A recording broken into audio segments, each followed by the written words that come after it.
ওয়ালাইকুম রহমতুল্লাহ বারাকাতু। আমি ডক্টর এইচ.এম. ওমর ফারুক, চন্দ্রগঞ্জ পশ্চিম বাজার, লক্ষ্মীপুর, বাংলাদেশ। আমি একটি সাকসেসফুল কেস আপনাদের সামনে নিয়ে আসছি। আমার পেশেন্ট হলো খাইরুন নাহার। এই যে আমার prescription page, patient name Khairun Nahar, age about 45 years old. ওনার প্রবলেম ছিল extremities pain and insomnia. Psychosomatic disorder এই কথাটা আমি পরে লিখেছি, আগে লিখেছি এক্সট্রিমিটিস পেইন এবং ইনসমনিয়া। এই প্রবলেমটা নিয়ে উনি আমার কাছে এসেছিলেন। তো খাইরুন নাহারের হাজব্যান্ড, উনি হলেন খাইরুন নাহারের হাজব্যান্ড। আপনার পরিচয়টা দেন। আসসালামু আলাইকুম রহমতুল্লাহ। আমার নাম বাতেন বেলাল, আমার ওয়াইফের নাম খাইরুন নাহার।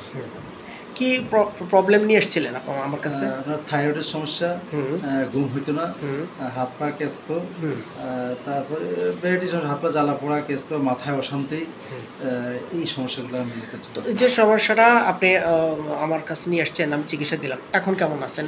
আলহামদুলিল্লাহ, এখন আগের তুলনায় ইনশাল্লাহ অনেক ভালো। আগে তুলনায় ঘুমও হচ্ছে ঠিকমতো, মোটামুটি হাত পা কেঁচা কমছে, এখন আগে থেকে ইনশাল্লাহ অনেক ভালো, অনেকটা ভালো আছে। ধন্যবাদ। তো ইতিপূর্বে কি চিকিৎসা কি আর নিয়েছিলেন?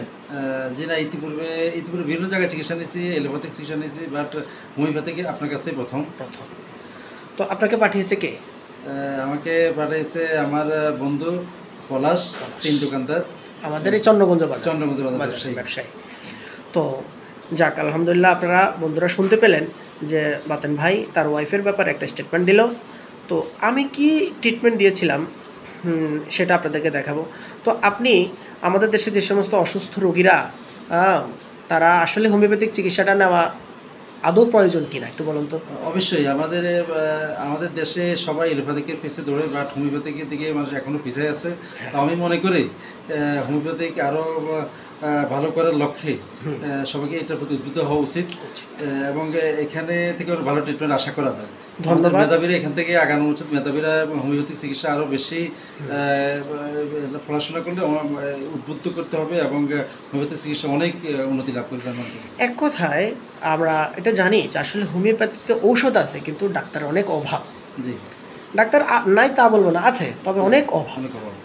আমাদের আরও প্রচুর ডাক্তার সৃষ্টি করতে হবে, তৈরি করতে হবে। আমাদের মেডিকেল কলেজগুলোকে আরও দায়িত্বশীল হতে হবে, আরও সচেতন হতে হবে, এবং যারা মেধাবী পরিবারের সন্তানরা আছেন এবং এলিট বড় বড় ব্যবসায়ী এবং মেধাবী বা গরিবের সন্তানের মধ্যে অনেক মেধাবীরা আছে, তারা একটু এই জগতে, এই হোমিওপ্যাথিতে একটু এসে এখানে একটু চর্চা করা দরকার, এখান থেকে ডিগ্রি নেওয়া দরকার, একটু গবেষণা করা দরকার।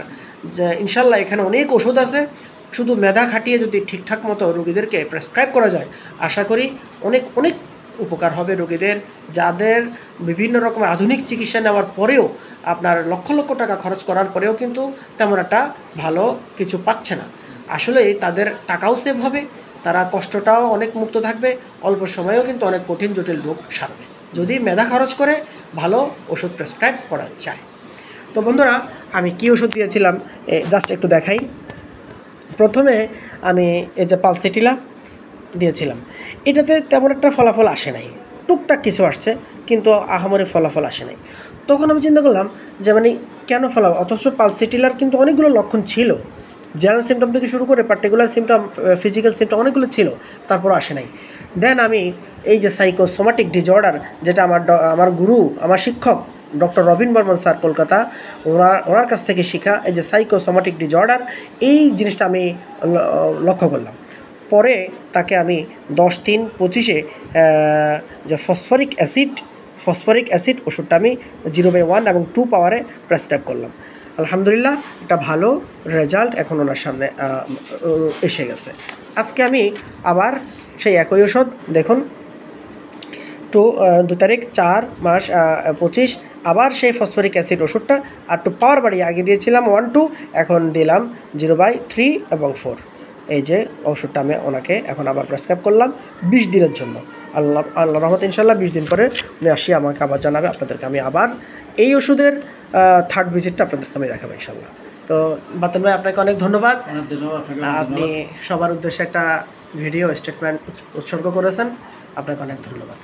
সবাই ভালো, আসসালামু আলাইকুম।